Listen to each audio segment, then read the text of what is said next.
All right, guys, what's going on? Thanks for tuning in. So today we've got Justin Harris joining us. So Justin, thanks so much for joining us. He's going to be talking to us all about optimizing body composition for strength athletes in particular. So Justin, why don't you just tell the listeners a little bit about yourself? Name is Justin Harris, former competitive bodybuilder and powerlifter. I'm a coach currently, a nutrition coach, strength contest coach, whatever you want to call it. My background is my original undergrad is in kinesiology, exercise science. I went back to school, did a second undergrad. I never really completed it in math and physics because I applied for grad school for physics. And then I got a master's in physics with research in atomic physics. My bodybuilding background is 2004, Mr. Michigan, 2006, Junior USA, 2007.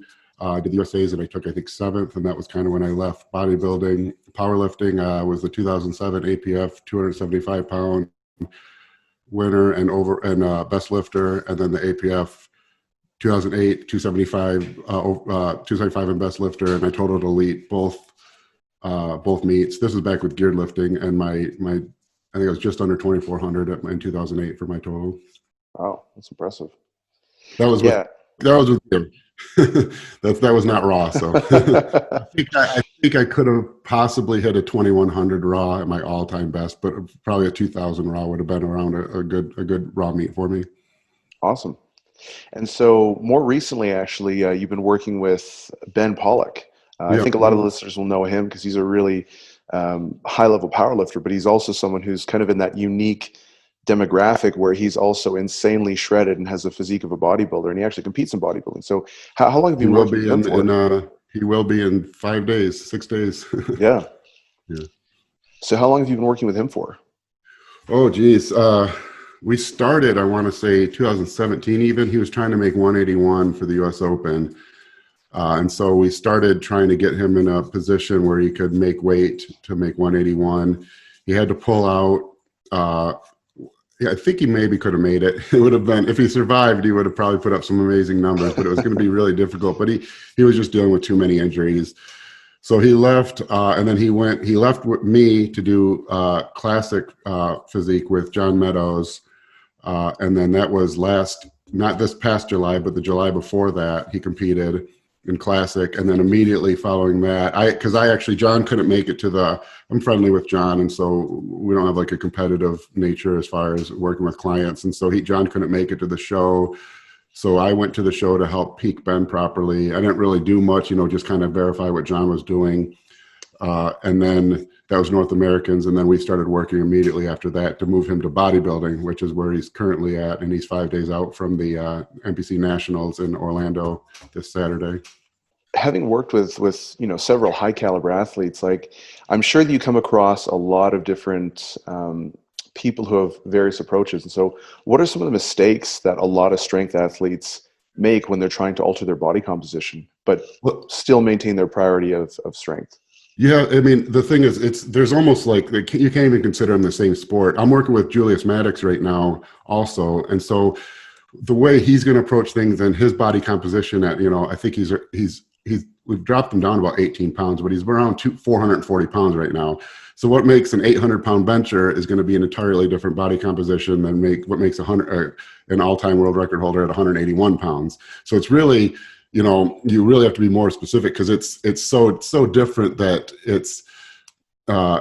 they're really not even related. Because what makes the difference is at the lower body weight is you need the maximum amount of contractile tissue per body mass. I mean, that's really what actually moves the weight is the contractile tissue, the muscle tissue, the myofibril tissue. So you want to maximize that. You actually want to minimize what kind of the bodybuilding version of muscle, which is the sarcoplasmic growth or sarcoplasmic tissue, which is really everything other than the actual contractile tissue, the blood volume, capillary density, glycogen stores, intracellular water levels. And so, but then at the heavier weight classes, you actually want to maximize that as well, especially if you're in super heavyweight, because those sarcoplasmic levels, that's fluid and that's leverage around the joint. So that creates compression around the joints, almost the way a sleeve would work, or almost the way, and then the more fluid volume we have in the extracellular space or even in the intracellular space, the better your leverages are going to be, like on a bench press. So it's really very, very, very weight class dependent. But in general, I mean, the more muscle you have, the better you're going to do. I mean, there's, some variance in that, but all things being equal, wherever your current strength is, if you add, 10 pounds of muscle, you're probably going to be stronger. Now, whether or not you can make the same weight class, that comes into play. But it's really the difference at that very heavy weight classes. You obviously you want to maximize muscle, but you actually want to maximize as much compression between the body parts as possible, which comes from being really full and bloated. You really want that also on the lower weight classes, but you can't do that until after you make weight. So until you make weight, you kind of want to minimize that and maximize the myofibrillar percentage of muscle tissue compared to sarcoplasmic percentage. I love the distinction you made there, because that actually is a really important thing. So I dropped in 2020, I dropped from about 295 to 260 is where I'm at now. And so now I'm slowly creeping back up again to get up to 300 and eventually a little heavier. And the biggest thing that I noticed was my squat, the difference in my squat, just because of, at the bottom, your thighs don't necessarily press into your gut the same way. So that was a big difference. But for deadlift, I didn't really notice much. So it's cool you actually made that distinction. So where would you cut that off then? Like, are you just talking super heavies, or would that kind of still be something you're looking for in, like, let's say the 105s? Probably even the 105s. I mean, you look at someone like an Eric Lillibridge, he's not going to be when I say sarcoplasmic, I mean almost, I don't know a better word, bloofy. Sarcoplasmic is what I just described, the stuff that's in a muscle that is an actual muscle fiber. He's still pretty watery and full and round, but he's not going to be as round as a bodybuilder like Phil Heath. So it's kind of a mixture. It's hard to say the exact weight class, but I think definitely when you get below 242, once you get to about 220, I'm terrible with kilograms. That's 105, 220, right? Yeah, it's like 100 kilos or something like that. Yeah. Once you get, I'll use pounds just because I'm a dumb American and it makes it easier for me. And when I competed in APF, everything was in pounds. Once you get below 242, it tends to be a pretty rapid change into you want the maximum myofibrillar, minimal sarcoplasmic. And if you look at the guys doing big numbers there, like Yuri this last weekend with his 445. Yeah. But if you look at him, he's obviously heavily muscled, but he's not round like a bodybuilder, Mm-hmm. And Jamal kind of the same way. And so that's kind of, I think, around where the break point happens. And it's because when you get above because even the guys, well, I shouldn't say, because some of those guys really aren't cutting much weight, but you take someone like Janae Krozalowski, when she hit 220, when she was Matt Krozalowski in 2008 at the APF Worlds, or was that the WPO Worlds, he was walking around at 260 to cut to 220. But a lot of these guys now are so dense as far as just pure muscle tissue without any of the water that they're really not cutting as much. But that's kind of about the limit. Once you get to 242, you start getting to the weight limit where it's very difficult to carry more than 240 pounds of pure muscle tissue. And if you look at competitive bodybuilders, that kind of shows you that. If you take like a Ronnie Coleman, when he won his first Mr. Olympia in 1998, he was about 246 pounds, basically 246 pounds of pure muscle. So that's kind of where you reach the limit point. To get heavier than 240, you're not going to get 240 pounds. You're not going to get above that weight from pure muscle tissue. It needs to be additional substance. So that's kind of where the weight is. The weight class is below 242, you're going to want to minimize the amount of fullness and maximize the amount of muscle tissue, as ratio to your total body mass. When you get above that, you're going to want a little extra fullness because you're unable to be super lean and super dry and weigh that much. And so you kind of start transitioning into that maximal bloat kind of feeling. In the old days with the geared lifting, it was even worse because as you got in the heavier weight classes, it became more a matter of how much shit you could cram into the suit, kind of, And so there really was a point where if you were at a weight class and you could add 20 pounds of body fat and remain in that weight class, you would do it because you could cram 20 more pounds, because fat could be compressed more into the suit than muscle could. So you'd get more rebound out of the suits with that extra fat than even probably if you added 20 pounds of muscle. In the raw lifting, it's a little different, but still it's very difficult. Even when you look at someone like a Lillibridge, who's about as heavily muscled as you can be, he's still not super shredded at his body weight. So that's kind of the range to kind of talk too long on the subject. No, and that, like I said, that's a really interesting distinction because I don't think for a lot of people that's necessarily intuitive. That's not necessarily what you think right off the bat. Um, Especially when you're talking about that upper limit of like Ronnie Coleman being 246 and pretty much like maximizing genetic potential right there. Yeah, Um, if you think you're carrying more muscle than him, you're probably wrong. yeah. So I think most of the people who are listening to this would probably be, 245 or under. Most of them would probably be somewhere around that kind of middleweight range. So what would the optimal body fat percentage be? And so let's say, because most powerlifters usually come into powerlifting with a suboptimal body composition in general, right? And they continue training and Mhm. they don't really focus on that. So I would kind of estimate a lot of the powerlifters that I see anyways usually have around 20 pounds of fat to lose before they'd have like, be around like 12 or 10% or somewhere kind of in that, relatively lean range. So how would you approach altering their body composition without impacting their strength negatively for both men and women? And would there be any specific differences in the approach between males and females? Yeah, there's actually a lot involved in this question, and a lot more than people probably think at first glance. One is you think, well, clearly you want as low body fat as possible because then the maximum amount of your body weight is actual muscle tissue, which is actually able to move the weight. But there's a problem with that. One, from a hormonal standpoint, is that the male body is optimized for hypertrophy and strength and muscle growth in about the 8 to 12% body fat range. Above 12% body fat in your natural testosterone production, which may or may not matter for powerlifters, starts decreasing. But even worse, the aromatization to estrogen starts rapidly increasing. And I say this lots of times in podcasts, but if this doesn't really seem to make sense to you, it's really, you can look back to in your early 20s and everyone had a couple friends or something who were pretty overweight, who had clearly gone through puberty, but they maybe had, some man boobs and not a real thick beard and no real chest hair. And the reason for that is their higher body fat through puberty decreased their testosterone production. And then on top of that, it also increased their conversion to estrogen. So they have more estrogenic symptoms. So you don't want to be above 12%. But the problem is when you get below about 8%, the same thing starts happening. Your testosterone level starts decreasing. And so so really you want to be somewhere in that range, but on the low end of that range.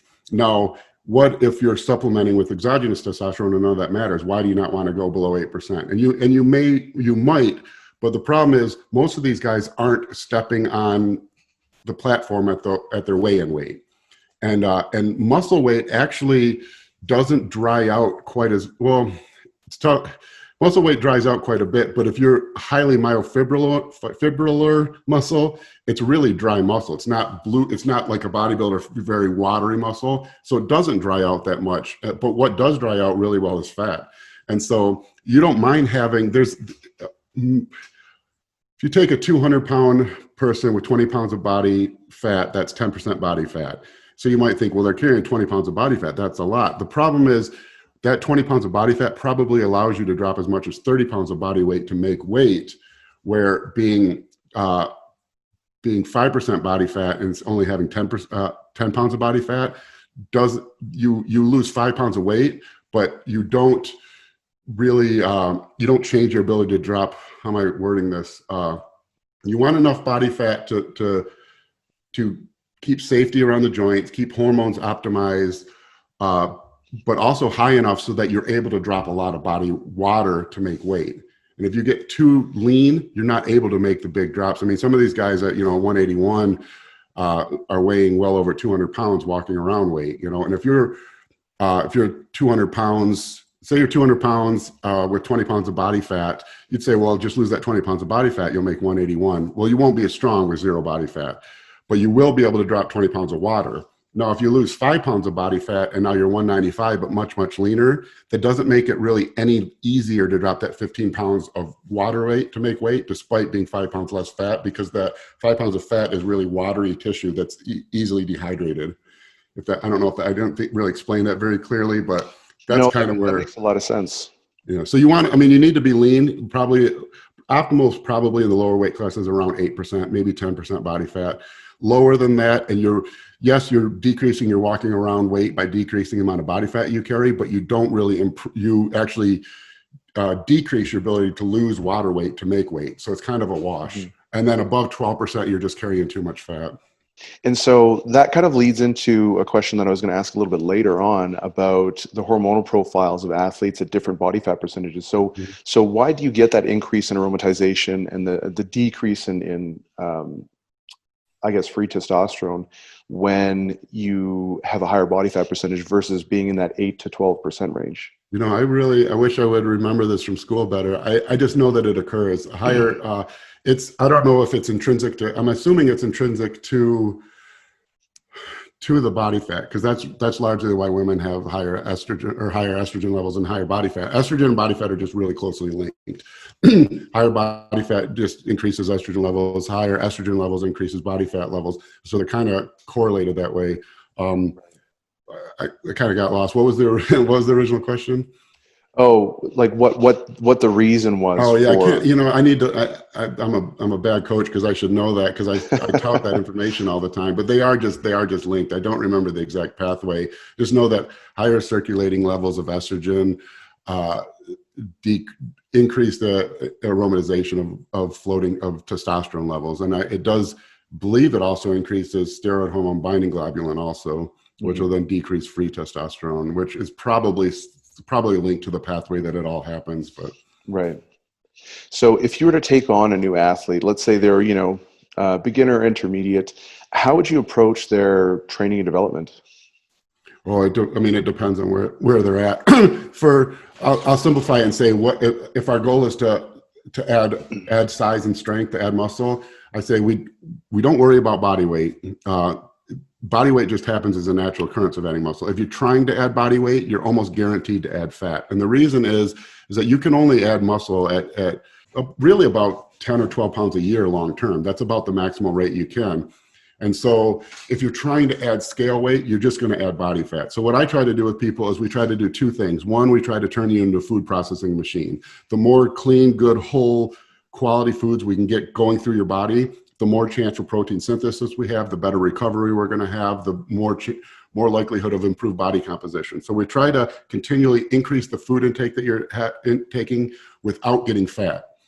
And then the next thing is just try to get stronger in the gym. And so it seems obvious, but if you're eating 7,000 calories a day, not fat, and really, really strong, you're going to be adding muscle. There's just no way around it. So that's kind of what we do if we're trying to add muscle. Now, if you're trying to not add muscle, and stay in a weight class, but continue and improve strength, then the approach is entirely different, because our calorie intake is really reduced, but we focus our calories really fine-tunedly around the workout to maximize the performance of the workout. And that's a big thing, is there's a difference between eating to fuel strength and growth and eating to fuel a workout. And an example of this would be, because that doesn't quite make sense, but a clear example of that would be running or doing cardio. If you're doing cardio to burn fat, you don't want to drink any sugar while you're doing the cardio, because the sugar is going to be used as energy, So if I'm in the gym doing cardio to burn fat, I'm not going to drink Gatorade while I'm doing cardio.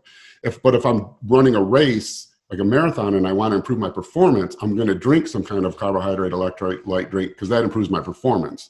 So you always have to really, and I don't think people really analyze this. You have to decide, am I training for performance today, or am I training to create a result from this training? If I'm trying to hit certain numbers in the gym, then I want to maximize my performance. If I'm trying to maximize the results from the gym, it's a totally different approach. If I'm trying to build muscle, what builds muscle might not be what increases performance that day. And an example would be, if I'm trying to build muscle, I probably want to have a really high calorie, in my diet, it's a really high carbohydrate diet on a training day, where we might even use something like insulin, which would maximize amino acid uptake, maximize glycogen storage, maximize anabolism of the workout. The problem is that a really high carbohydrate diet causes lethargy. Insulin's a mild diuretic, it increases sodium reabsorption. So you might not have the best workout, but whatever workout you have, the anabolic effects of that workout are maximized from that diet. Now, if I'm trying to actually improve my workout, the high carb day would happen the day before the workout, because then I'd have all those glycogen stores to fuel the workout. So it's something I think people don't really think is, am I trying to have a good workout, or am I trying to get something out of this workout? And they're not always the same thing. It's really funny you say that, because a lot of people talk about structuring your calorie cycling, right? So, lower calories on your recovery days and higher calories on your training days. And I actually found that I like the opposite, where I actually Your like to stack performance up will be calories better on my, that way. exactly, because I Yep. feel so much better.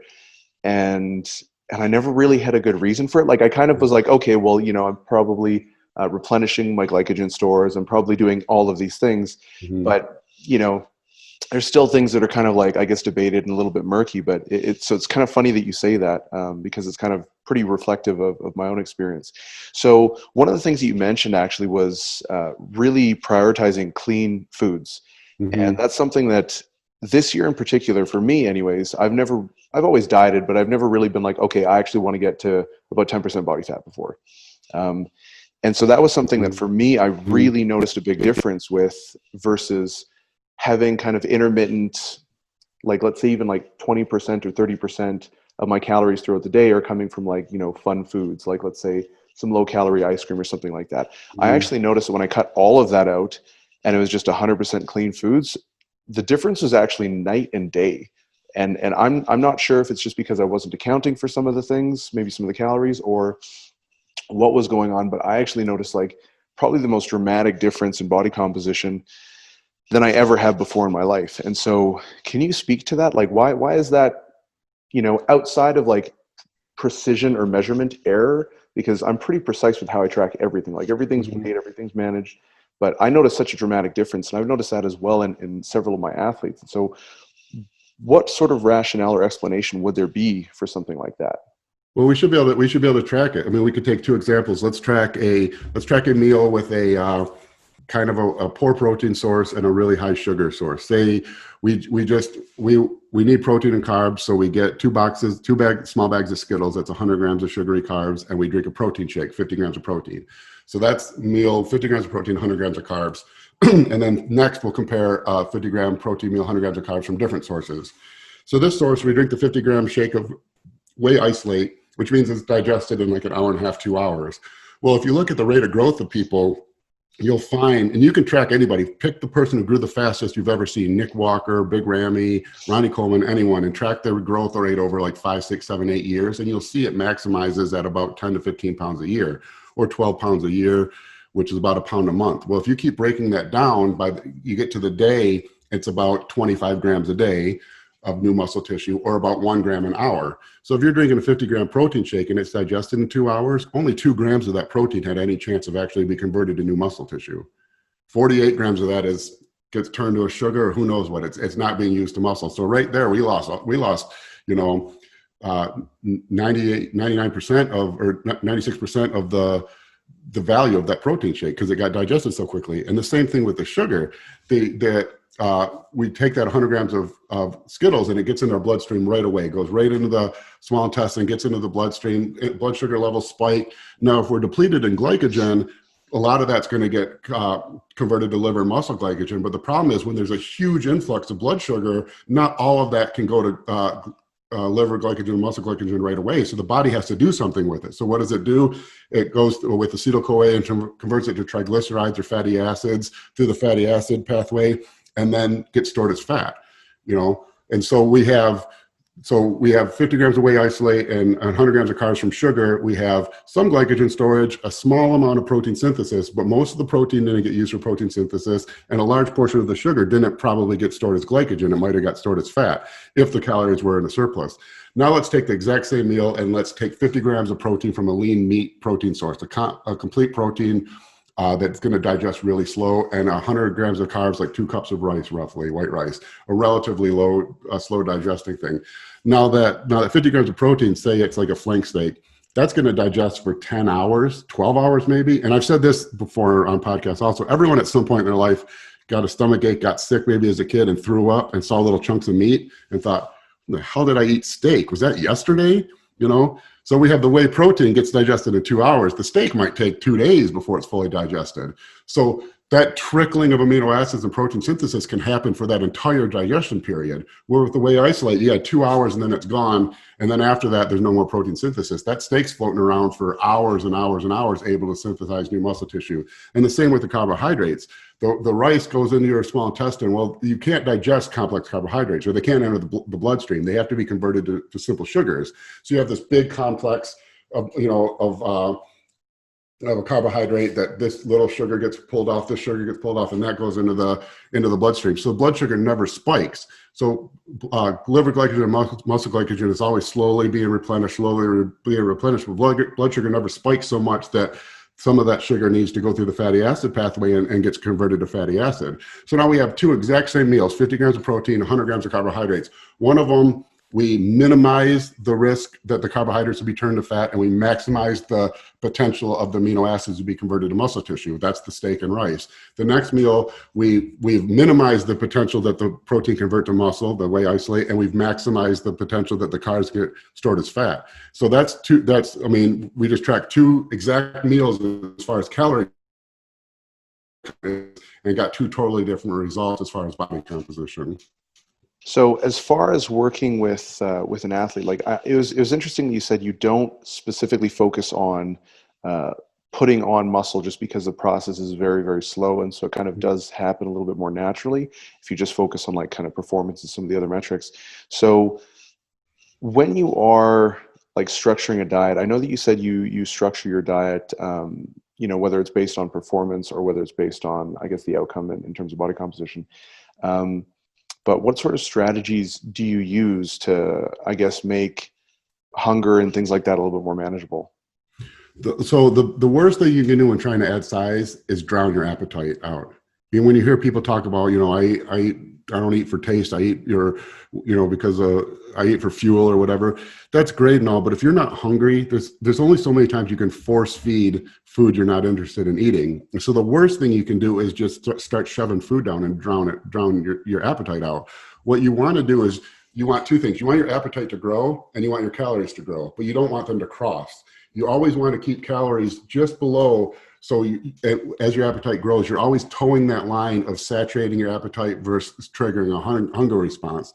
One of the ways I do that is in my diets on my off training days are pretty low. They're low carbohydrate and pretty low calorie in general. We make sure that there's enough protein and fat to make sure that any protein synthesis that's asked can occur.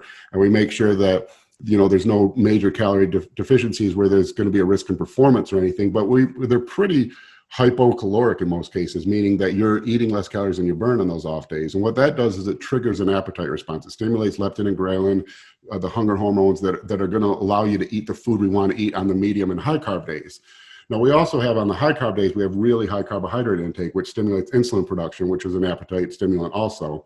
And so we're always working on the bookends of the high carbohydrate days. We have a natural stimulation where the food is stimulating appetite, but then we don't run too many of them because that would, no matter how much food stimulation there is with insulin, when you're full, you're going to lose your appetite. And then we have the off days where we eat kind of a hypocaloric diet where we're stimulating an appetite response because calorie intake is down. And then our medium days, which is the majority of our training days, would be a more normal approach to eating, which would be slightly hypercaloric of a mix of macronutrients. And so have you found that improving an athlete's body composition has any sort of impact on their actual recovery? Oh, yeah. I mean, it's person dependent, meaning if you improve your body composition, your recovery will improve. It doesn't mean that if you have a better body composition than me or someone else, your recovery will naturally be better. But in general, when you have, and I can't say that it's actually the body composition that's doing it. It's more likely the nutrients that are causing the improved body composition that's improving recovery. But definitely you'll be able to train more, you'll be able to train harder, you'll be able to recover faster, and you'll be able to repair more of the broken proteins that are caused from the training. So more the behaviors around the diet that are leading to the body composition are also facilitating better recovery. I would say it's the diet that's doing it. The body composition is a result of the diet also, but I don't know that the body composition is not. In some cases it will. I mean, because if your body composition is in an optimal range, like we talked about earlier, your hormone profile is going to be optimized, which is going to improve recovery also. And so when you're dieting an athlete down, let's say they want to get to maybe the weight class below, or they're just carrying too much weight to actually compete in their current weight class. Like, what approach do you utilize to make sure that they don't actually lose any performance in their training sessions while they're leading up to their meet? It's difficult because they might, but what we do is you have to find you're always towing a line. You have to toe the line where you're supplying the maximum amount of nutrients you can to fuel this training session while making sure that you're in a strong enough calorie deficit to decrease body weight into a point where you're within weight cut target, you know? And so, because there's two different stages of making weight. There's making weight because you need to be in a certain body weight where you're kind of your target point of being able to cut water is. If you're above that, it doesn't matter. You're not going to be able to cut water. So you need to get to that point, and that's the first stage that's going to happen in the 10 or 12 weeks before the meet, and then the final week is a totally different thing. That's the water cut. So what you're really trying to make sure that your nutrient intake is timed so that your high carbohydrate meals are taken in a state of glycogen depletion, meaning you're as depleted of muscle glycogen and liver glycogen as you can be, and you want that to happen during training and after, so that you aren't completely depleted during training, because that's going to negatively affect your training. You want the training to cause the depletion, and then when you are depleted, what that allows you to do is then eat the higher carbohydrates, and you can actually eat a diet that's hypercaloric, meaning more calories than you burn, which would normally store as fat. But because there are carbohydrates in the diet and you're glycogen depleted, those excess calories will still be stored, but they'll be stored as glycogen rather than fat, which then you'll use in the next training session. And so you're always kind of towing that line of, you want to be as non-depleted as possible at the time of your workout. You're never going to be fully, if you're making weight or cutting weight, you're going to be depleted to some level, but you want the maximum amount of glycogen stored as possible during your workout, where the workout then depletes it, which then it's basically as depleted as possible from the end of that workout until the next point when you're trying to replenish it a little bit to fuel the next training session. So it's always just touch and go, and it's, there's no like set amount, and you see how much someone depletes and you're always constantly adjusting it, but that's the approach. So I just kind of wanted to touch back on something you said earlier that I thought was really interesting and actually pretty important, was kind of managing your hunger through utilizing that calorie cycling approach, or potentially some other approaches as well, to make sure that your hunger, is kind of staying in parallel with your calorie requirements. Mm-hmm. That's something that I thought was really interesting, actually, because there was a time when I think, like when I first started lifting weights, I was about 165 pounds. And then I started weightlifting, and it was actually really interesting because, very much like you said, I wasn't trying to put on weight. I was just lifting like 6 days a week, doing Olympic weightlifting.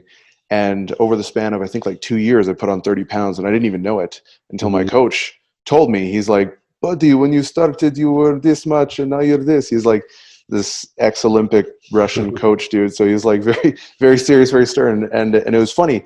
But then after that, I tried gaining weight on my own, and I got up to about 220. And I just could not get past that. Like I was just stuck. And then psychologically I had to get over that barrier. So I just was like, you know what, fuck it. I'm just going to eat anything and everything that I can. I got super fat, but I got up to like 270. Mm-hmm. And since then I haven't really had a problem gaining or losing weight or anything like that. So I think that was an important psychological hurdle to overcome. But if I had to do it again, it sounds like the approach that you're talking about is much, much more effective. And you'd kind of avoid a lot of these like, one, gaining a substantial amount of body fat, and then two, just kind of doing a bunch of damage to your body, because my tendons and joints just felt terrible for a long time. But I kind of wanted to, I guess, go into that a little bit more. Like, how do you track your athlete's progress if you're always just kind of trying to pace those two things so that they maintain their linear relationship? It's tough. You're looking for trend lines because you can't go week to week, because like we said, the maximum amount of muscle growth in a week, if you're a genetic freak who's going to grow faster than any human in history, is still only about a quarter of a pound a week.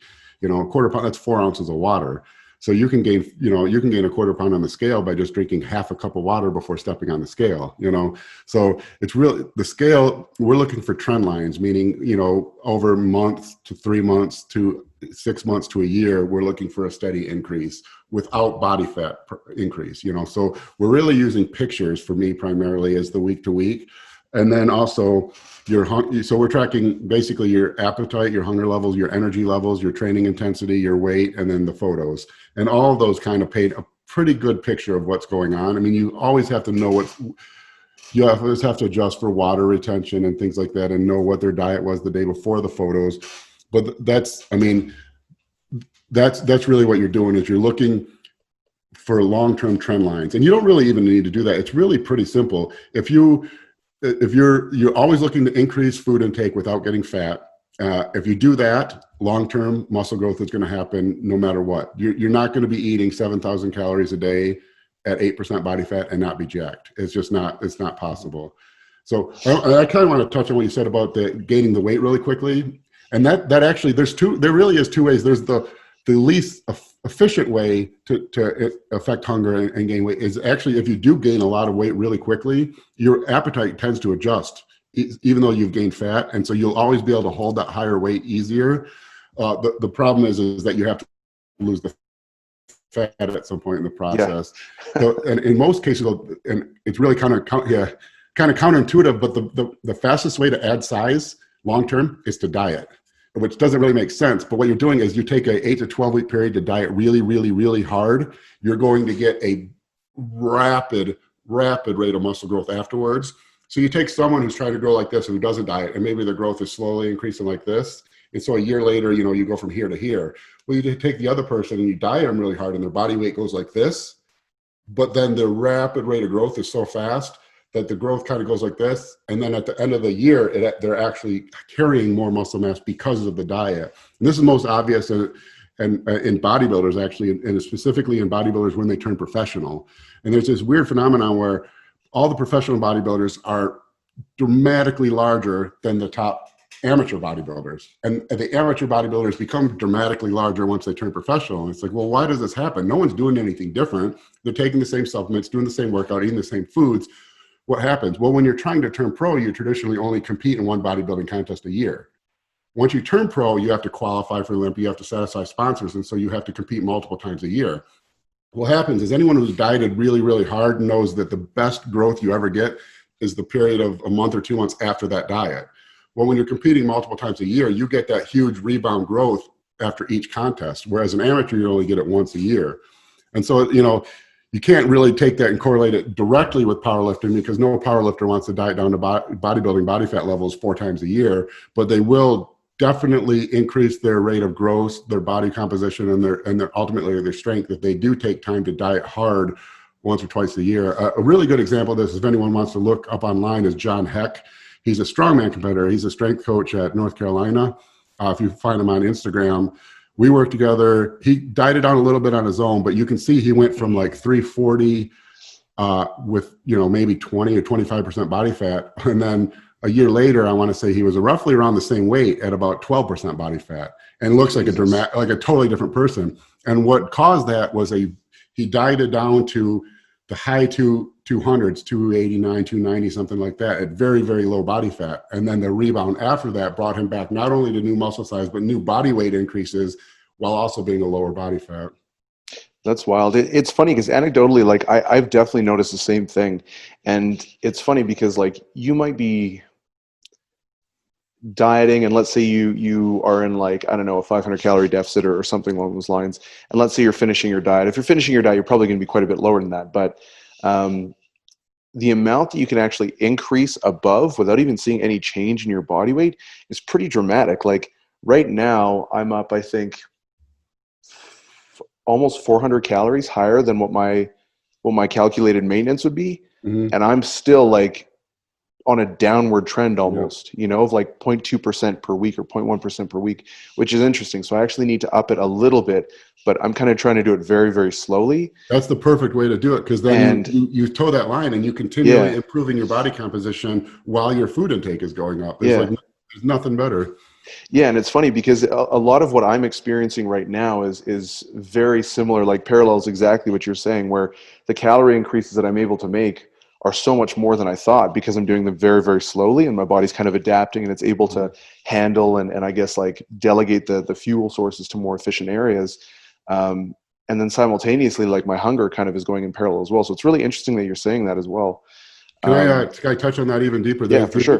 There's even a deeper empirical evidence or research evidence of that, is that research data shows that metabolism doesn't really slow with calorie restriction diets. People think your metabolism will slow. It slows eventually, you know, and we can use like the Ethiopian, you know, term. It does slow eventually. You know, people in Ethiopia don't eat very much and they don't die. Why? Because their metabolism's so slow. But that slows much, much, much slower than people would think. So much so that in studies where you follow someone on a really calorie restricted diet for like 12 or 16 weeks, there is no discernible decrease in metabolism outside of the natural loss of metabolism from them losing body weight and burning less calories just with their daily motion. Yeah. But if you put them in a room and didn't let them move and just measured their release of body heat to get their metabolism really wouldn't decrease even after 12 weeks of a hard diet.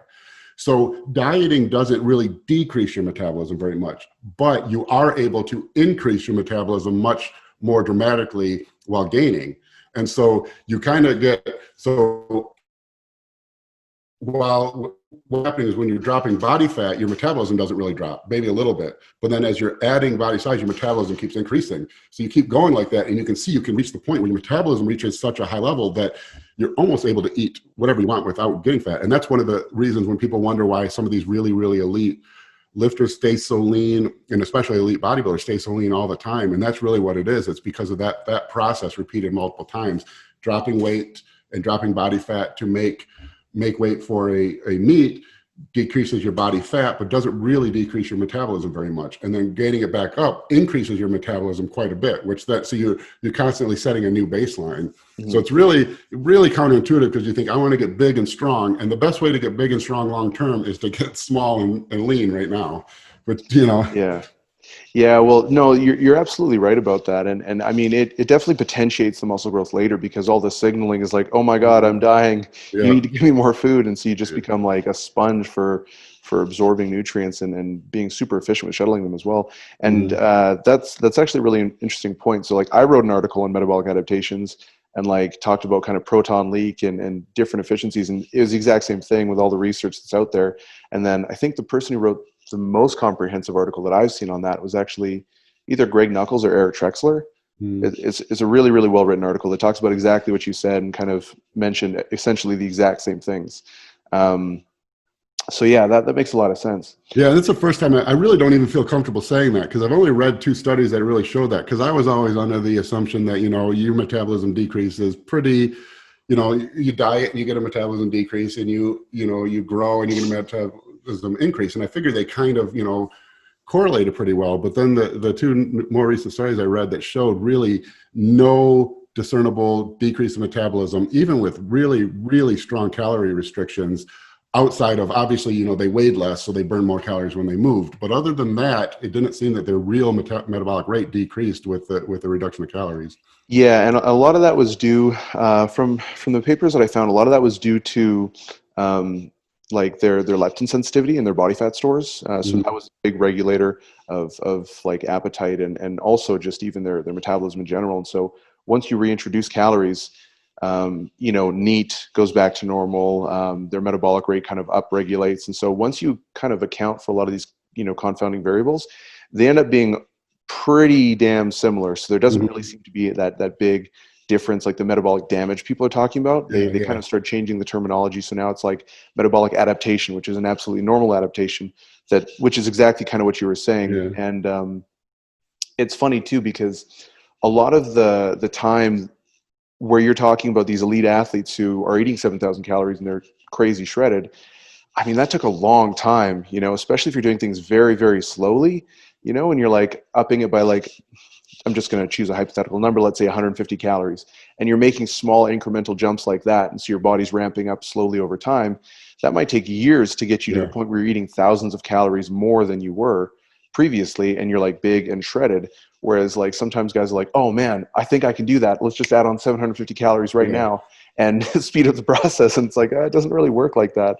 Yeah. I always say in this sport, in strength sport or physique sport or anything like that, you have to, you're never going to reach your goals because the goals take so long. So you have to learn to love the process, because what happens is if you really love the process, 10 years passes. You know, in 10 years, it's going to be 10 years from now. And 10 years happens really fast. And so if you really love the process, you trusting it and letting those 10 years happen, when you get to that 10th year, you reap all the benefits and all the goals. But if you try to force it, you're just never going to get there.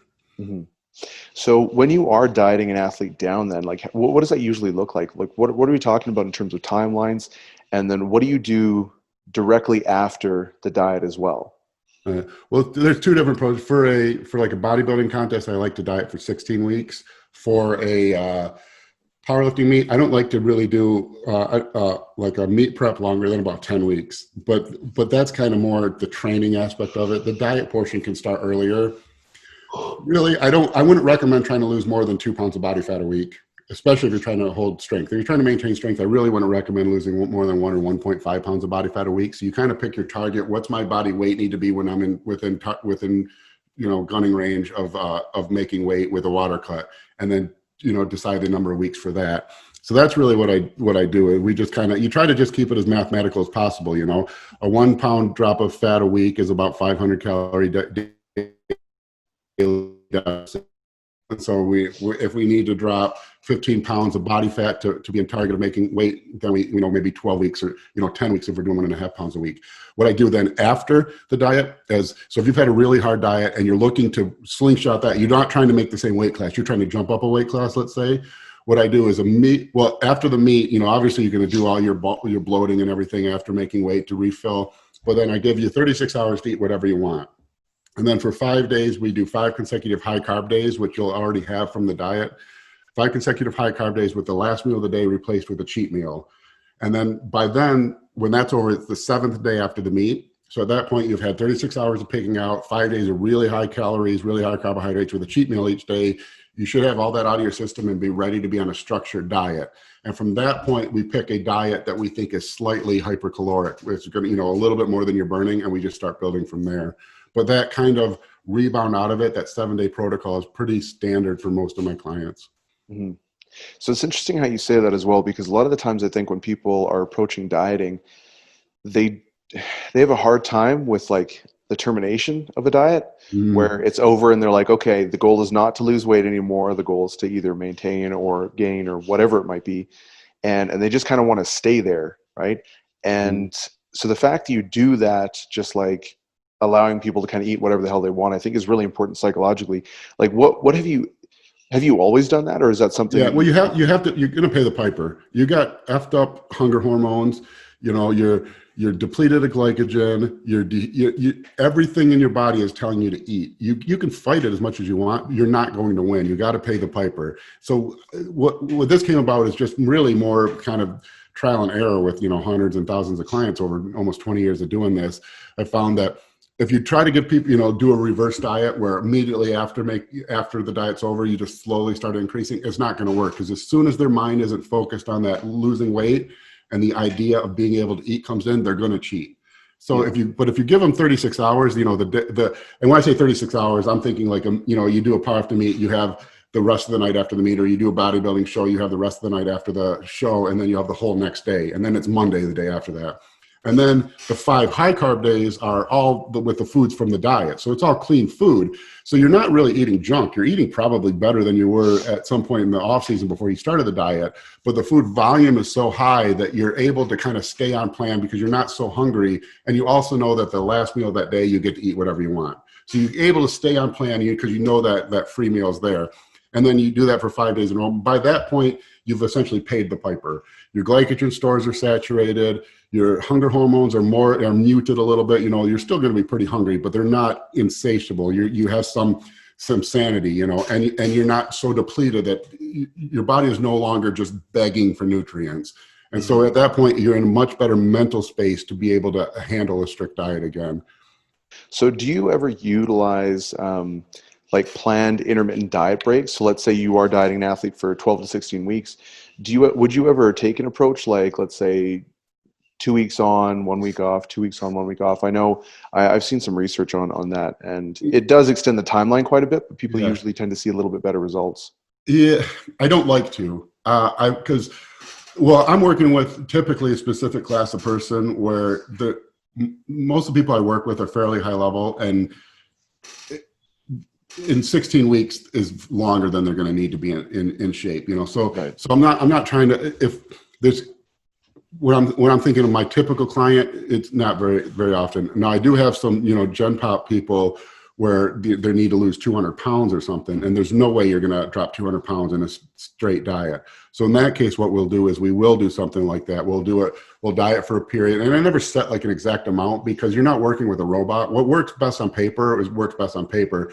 You're not working with paper, you're working with a human. And so you always have to deal with what works best scientifically and on paper, and what's also going to jive with their mental state, And so we'll do diet for some period of time. And I have a couple of clients right now where we're kind of in that process of, okay, I know this is getting hard. Would you like to transition out for 3 weeks? And they'll say, no, let me get 1 more week. And then finally they reach the point, they say, yeah, I'm sorry, man, I broke down. I ate $200 worth of McDonald's last night. I know I said I could make it another week. I just can't. And I say, okay, that's fine.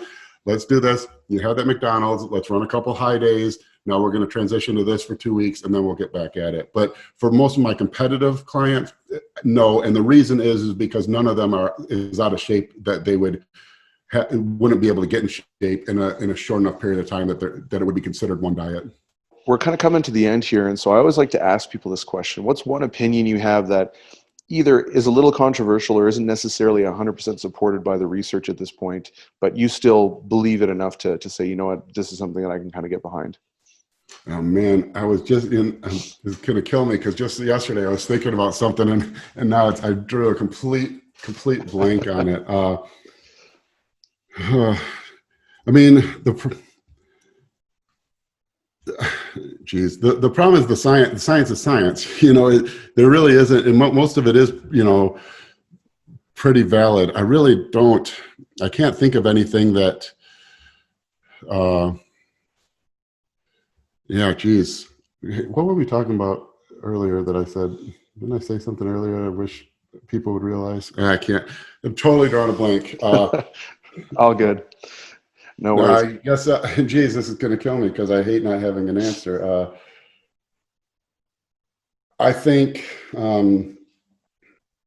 yeah, geez. No, I really don't. The problem is this, like, the science is the science, and people say, well, I guess what I'll hate is people misinterpret what science can say, and then when they look at bro science and say that, they think, okay, the science must be wrong. The problem with when you're working with any scientific data is that, especially with research trials with humans, you can't follow them long, and you can't follow them 24 hours a day. So you're trying to, get short bursts of data and extrapolate that out into what the long-term effects would be.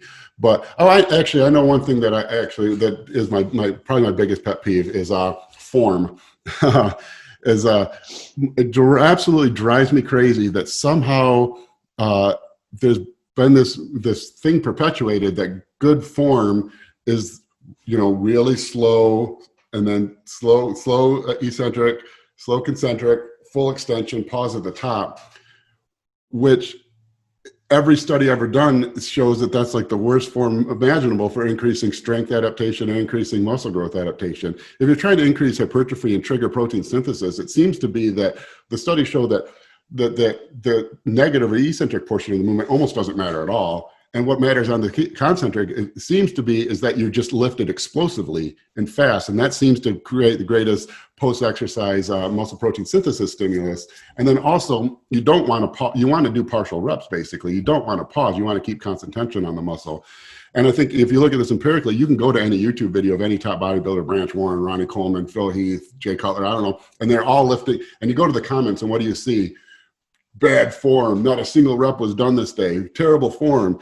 And, and these guys are 300 pounds of pure muscle. And then you go to any 145-pound guy, personal trainers, YouTube, and he's doing all this perfect form, and all the comments are, oh, great form, perfect form. And it's like, no, it's not. If the goal of the form is to build muscle, this dude's 140 pounds. These dudes are 300 pounds. And not only that, now we have scientific evidence that shows that the shit form of the bad form actually is the form that builds muscle. So I guess that's my biggest pet peeve. I don't know how that got perpetuated, because like it's rampant and no one stops to think, if every massive human on earth uses bad form, and everyone who uses good form looks like shit, at some point maybe I need to decide what actually is good form. That's probably my biggest. Yeah. And I mean, I think a lot of this stuff is taken out of context too, right? Because a lot of the studies will say things like, when everything is equated, so when load's equated and all that stuff, a greater range of motion is going to generate more mechanical stress. More mechanical stress is going to induce greater hypertrophy and also probably greater strength gains, which is like, okay, that makes sense.